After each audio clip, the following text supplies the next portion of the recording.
Im Klang. Der Podcast vom Hören. Ganz einfach geflogen. Willkommen zur 7. Ausgabe von Im Klang. Wir leben in einer klingenden Welt, aber das kümmert uns wenig. Im Klang hört mit euch hin und spricht mit Menschen, die etwas Interessantes über Klänge und das Hören zu sagen haben. There was Bernie Krause kind of described as the difference between the biophony, the anthropophony, and the geophony.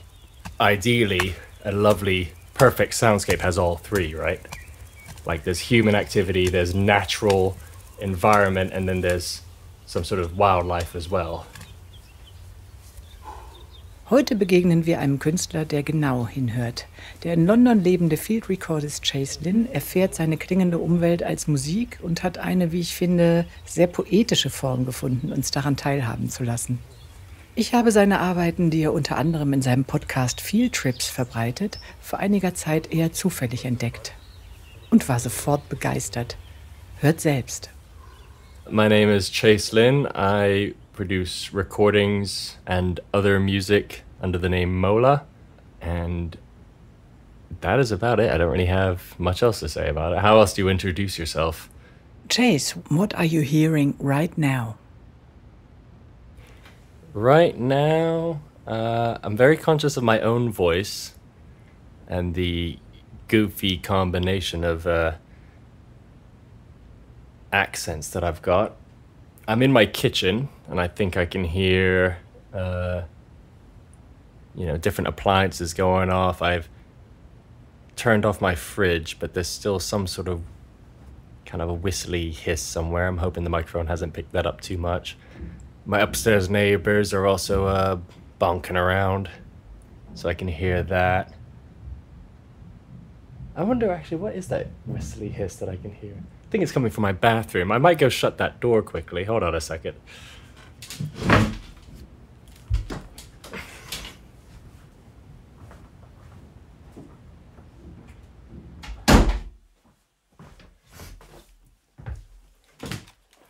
There's also a boiler in here, which makes a bit of noise. But, I live in a small South London flat. I don't really have much choice. Do you have something like a favorite sound or a group of favorite sounds? A lot of field recordists just obsess over nature, wildlife. And I gravitate more towards people with an element of nature as well. I'm also a bit of a sucker for anything kind of with an air of tradition as well. Especially labor and manual working. So someone like doing something kind of traditional, physical, but in an interesting natural environment with a nice biophony in the background.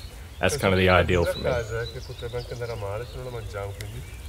I think there was Bernie Krause kind of described as the difference between the biophony, the anthropophony, and the geophony.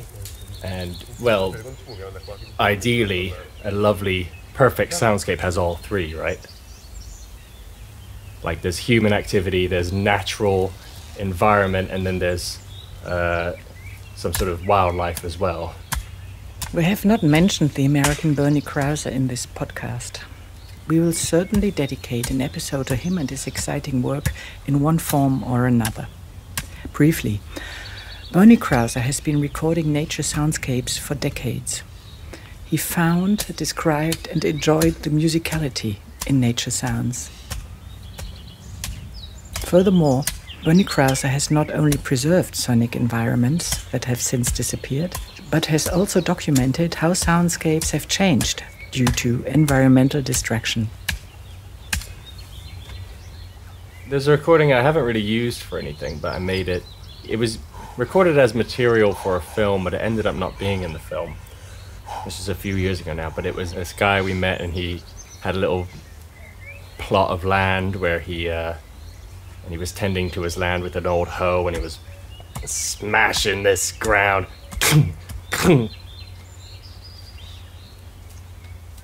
But also it was like at the foot of these mountains in Italy, And so there were like so many bees and other insects and loads of bird songs. Then like a church bell in the distance would ring, and a dog would bark somewhere in the village over there. And you know, at the foot of a mountain, there's a whole bunch of reverb.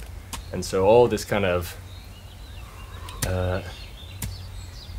stuff, life, activity, you know?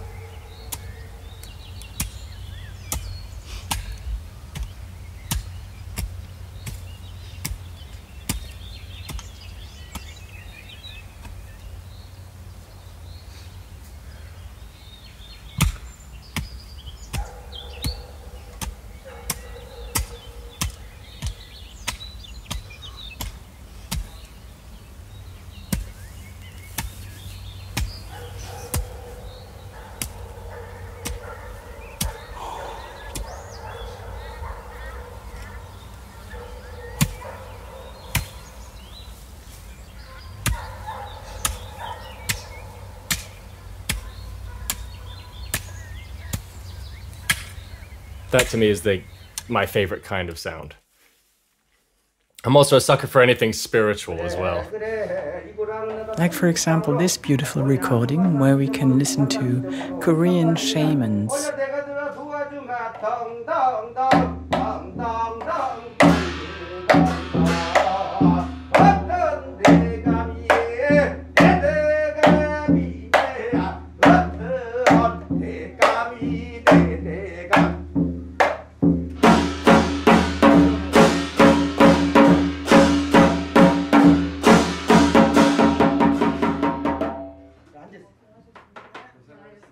How did you come to do this, Chase?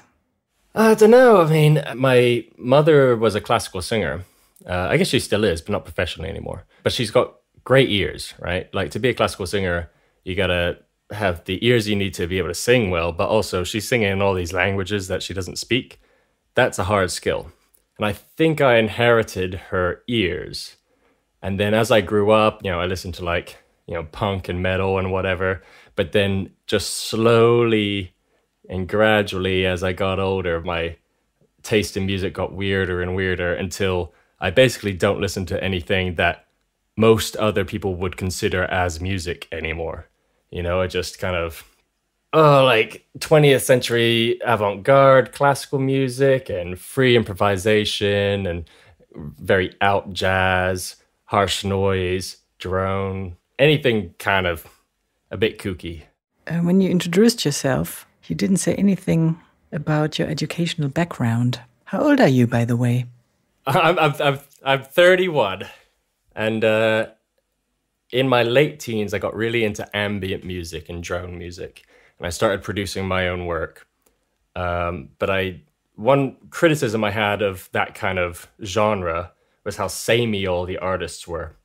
So I made this kind of decision that I wasn't going to use the same sound more than once. And so once I'd kind of exhausted all the musical sounds I had at my disposal at the time, I started just going to charity shops frequently and like just buying random toys and junk and whatever, and started using other found sounds and started making field recordings until my music kind of turned into just these weird, quiet sound collages. And then eventually I started making field recordings that I enjoyed listening to by themselves. I didn't feel a need to appropriate them into a musical context. And at that point I was like, all right, I should probably actually figure out what I'm doing here. So that's when I decided to go to art school. I studied sound art and design in London. And then a few years later, I went and did a master's in ethnomusicology. This is how Chase became a field recordist. But what is field recording? I describe it to people as just being like a photographer, but with microphones instead of a camera.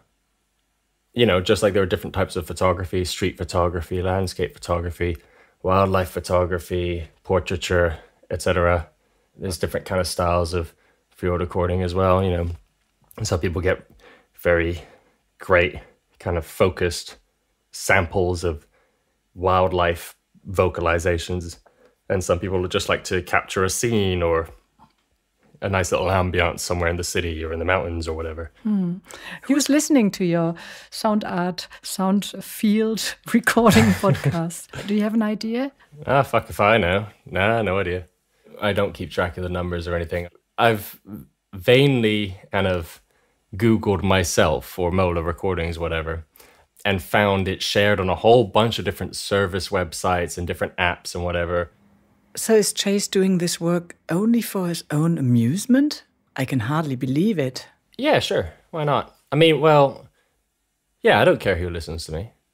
I started the podcast in particular basically as an excuse to go out and record more without having like some sort of grand overarching concept to work off of. You know, because before that I had done a couple of albums which had a greater scope. Like I'd recorded in Japan based on literature from history of travel diaries and poetry describing certain spots on the historic route between Tokyo and Kyoto.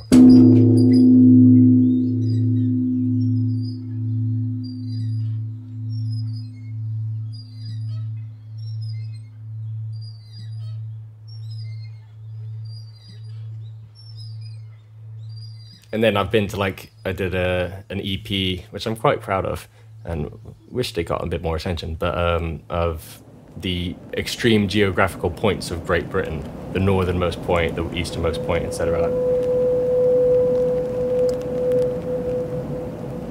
But then, you know, all that stuff is pretty, A, time-consuming, and B, costly. And when you're just kind of an upstart, not much of a fan base or any financial support, it was a bit like, well, I can't really afford to keep doing this kind of shit, so let's just go out into my city that I live in and see what I can come across, you know? Yeah, it's just a hobby for me. Like, I'm not a professional. My day job is as a dock worker, so... Is that just a job for you? Oh, well, I love it, but it's my job. You're not easy to nail down. Help them out. It's kind of hard to explain. Quickly, at least. What a humble person he is. So my recording is just a hobby, you know. I think maybe 10 years ago I had dreams of trying to make it in the arts or whatever, because I assumed that all jobs were shit. Like I knew I couldn't do an office job. So I thought, I didn't have any skills. I never finished school or anything before I went to uni. So I thought, oh, well, working at a cafe is kind of crap. But now that I've got a job that I actually really like, it's like, oh, you know what? I don't really have to try hard anymore at this art thing, at this music thing. I can just do it in a way that I enjoy, and there's no stress or anything. It's just fun. Then we go for it, and people can listen to one of your works. Which one would you suggest? Is there one that you would like me to play? I really enjoyed the Hyde Park one, because every sound at Hyde Park I thought was intriguing in its own way. Okay, let's listen to episode 11 of Chase Lynn's podcast, Field Trips. Enjoy Hyde Park.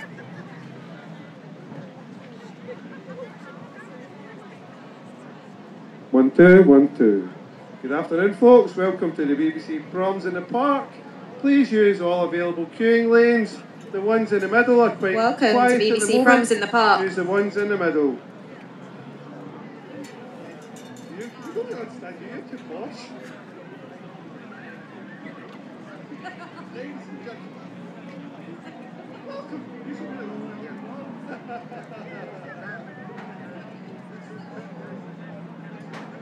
Good afternoon, ladies and gentlemen, and welcome to Proms in the Park.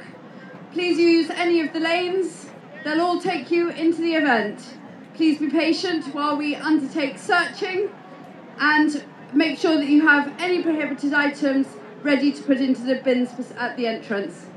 We hope you have a wonderful afternoon. It's a really exciting programme, and it's a great weather as well.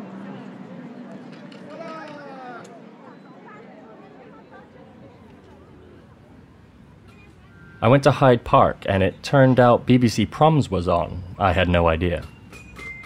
The performances hadn't started yet. Everyone's just queuing up, and every couple of minutes an announcement like what you just heard was transmitted over some loudspeakers. As you could hear, these announcements aren't pre-recorded or even from a script, so there's a bit of clumsiness to it, and they're having a bit of fun. You can even hear them smiling. What they didn't realize is that you could still hear them chatting away and making fun of each other when they weren't making an announcement. They left the microphone running.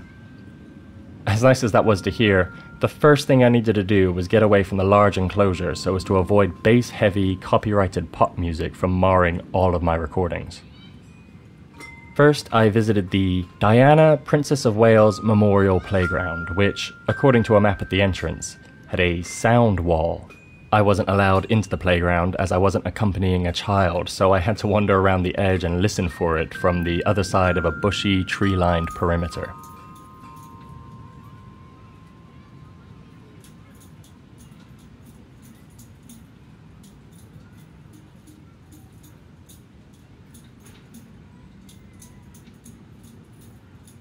This sound wall sounds like it's in fact multiple walls. Right on the other side of the bushes you can hear the more prominent chimes, but there are other percussive bell instruments that are further away and in different directions from where I sat. There's also some sort of low xylophone that you can occasionally hear in the background. When listening to this place, I can tell you that I can hear at least 4 distinct instruments, and voices from both children and adults alike, but I can't give you specifics. For example, the chimes seem to be struck not with mallets, but rather via some sort of hammer mechanism, as with each tone comes an accompanying clicky-clacky sound. So this instrument seems surprisingly more akin to a piano in practice, but I can't be certain. Obvious comparisons can be made to the sound garden I recorded at the Hören Museum in episode 2, but I can't describe this sonic playground to you in the same detail since, I couldn't see it.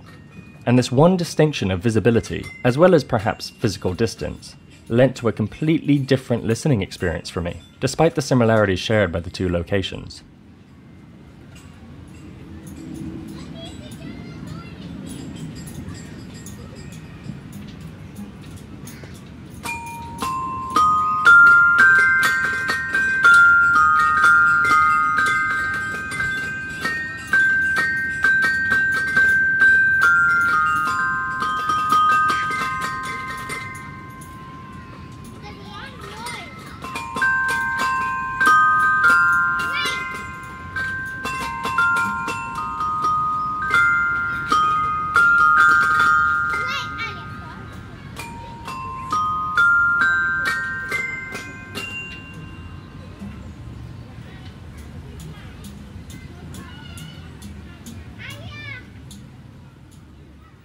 A sound that you cannot see the source of is described with the word acousmatic, which was originally coined during the musique concrète movement to better distinguish it from more traditional music where the audience is privy to the source of the sounds heard, the performers and their instruments. Since then, its usage has expanded in sound studies to refer to any hidden sound, from non-diegetic sounds in films to electronic dance music.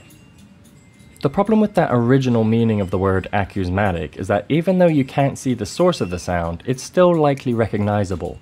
Traditional instruments have distinctive timbres, and we all know what a passing train sounds like, regardless of the context. For me, acousmatic listening is in its most distinctive, or at least consequential form in situations like these where a real-life, uncomposed sound is somehow veiled from the listener. It stimulates the imagination similarly to how you might visualize a scene when reading. You've been provided some information via text, but your mind has to fill in the details. Because of this, sound can be empowered by taking advantage of our culture's tendency to prioritize sight. A recording inevitably makes you visualize a place, but rarely does an image evoke a sound the same way.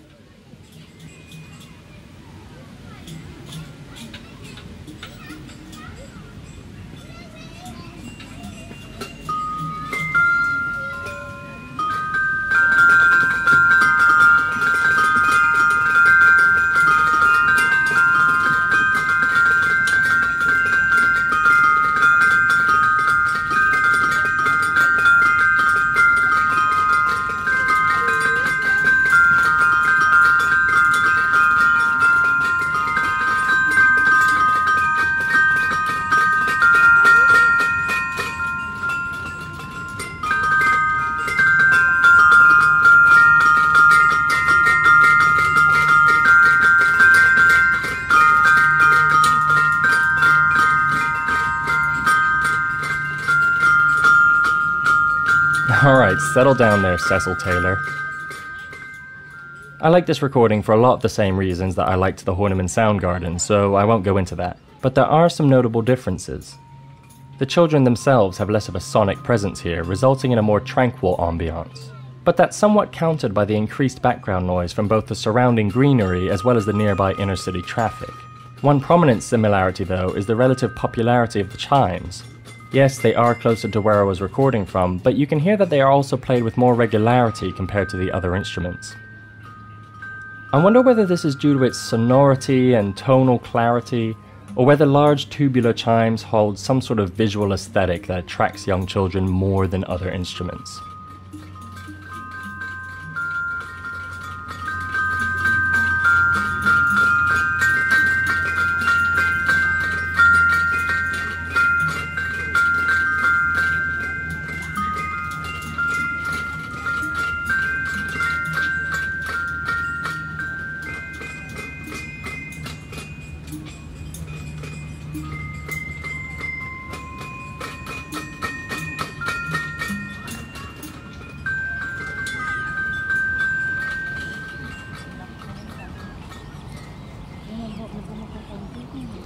I've happened to explore Hyde Park a number of times before, so I knew where the diversity of waterfowl like to relax when they're not begging the tourists for breadcrumbs. There are geese and swans and coots and moorhens, plus a few ducks and the occasional heron thrown in for good measure.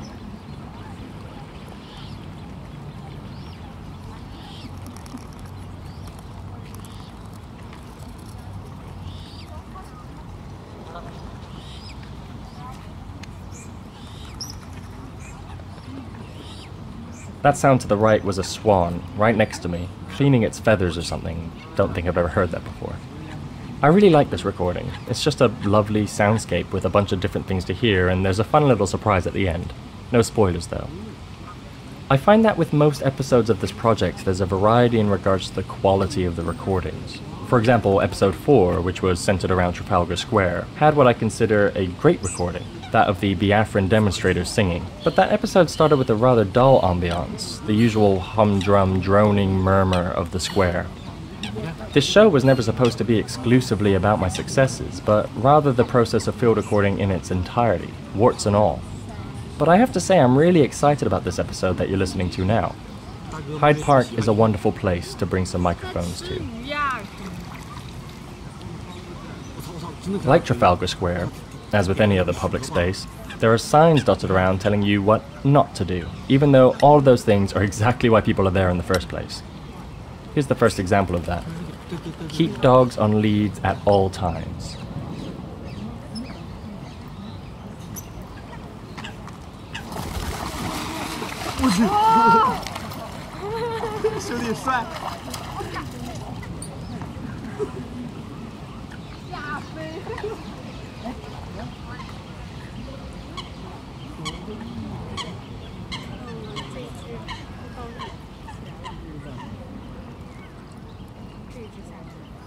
I then went to see the Diana, Princess of Wales Memorial fountain this time rather than playground.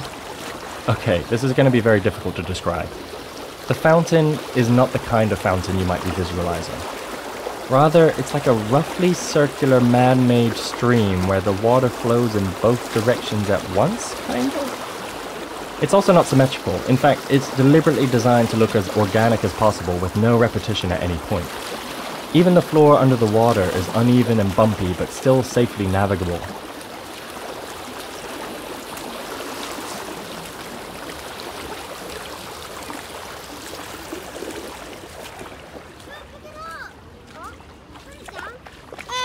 As you walk around the fountain, the sound of the water changes radically. 1 second it will be noisily coursing, and with a single footstep, it will start flowing smoothly and quietly. Don't touch it, don't touch it.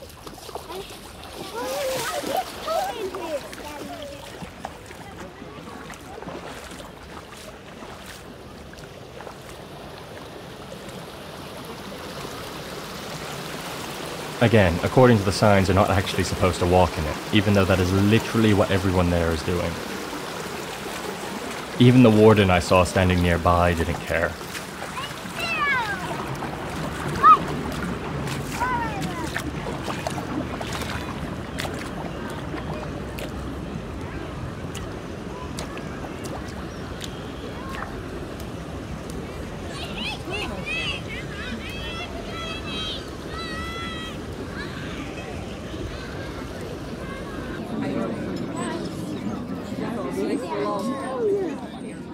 I went to the bar for a quick break. It's a very busy place to the point that it's always difficult to actually get a table, but I was in luck this time. There's a bunch of starlings hanging around, waiting for people to leave their tables so that they might swoop down and plunder the leftovers. They're very messy as they do so. They knock over the teacups and glasses, sometimes completely off the table.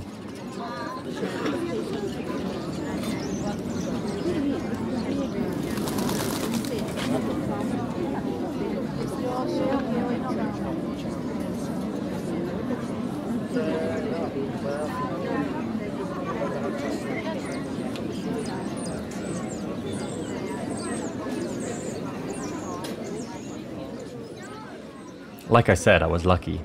Not only did I manage to find a table to sit at, but while I was there, the table next to me was vacated, letting me record this opportunistic frenzy from up close.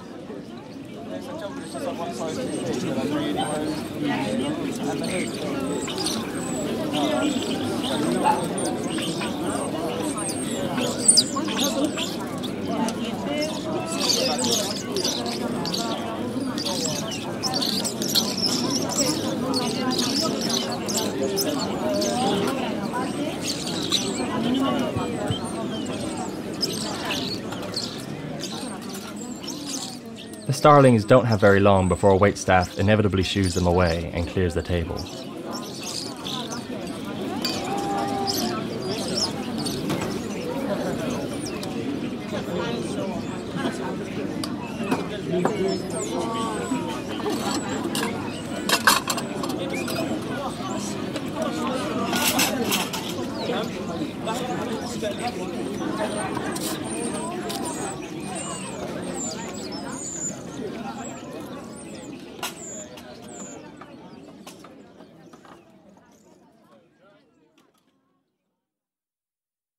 The most popular activity at Hyde Park is feeding the wildlife. Another no-no according to the signs. Well, sort of. Some signs say not to, whereas others only request that you feed the wildlife responsibly. Well, I wanted to record that, but the question was how. I tried feeding squirrels some monkey nuts, but they would just snatch my offering before scampering away. I tried feeding the waterfowl some bread, but the results weren't all that interesting. Finally, I found a group of people feeding the park's green parakeets, and I leave you today with the sound of one of these parakeets eating a slice of apple from my hand whilst perched on my wrist. It didn't seem to mind the microphone only inches from its face. You will probably need to be wearing headphones for this. Even right up close, it's a very quiet sound. Listen for the squelchy crunching in the middle of the stereo field.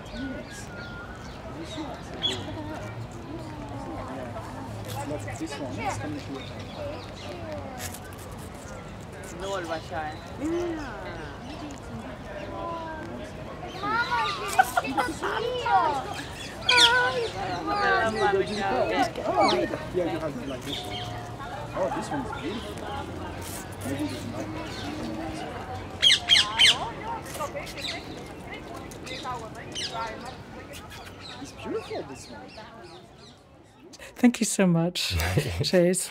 You're welcome. I'm looking forward to hearing how it turns out. I can't imagine I've been a huge boon to you at all. I find Chase Lynn and his Molar recordings to be a huge boom.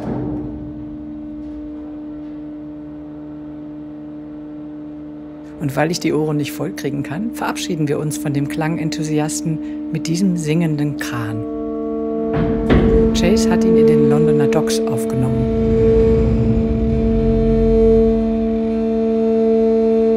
Den Link zu seinen Arbeiten findet ihr in der Beschreibung. Auf seiner Molar Recordings Website gibt es auch die Möglichkeit, seine Arbeit finanziell zu unterstützen.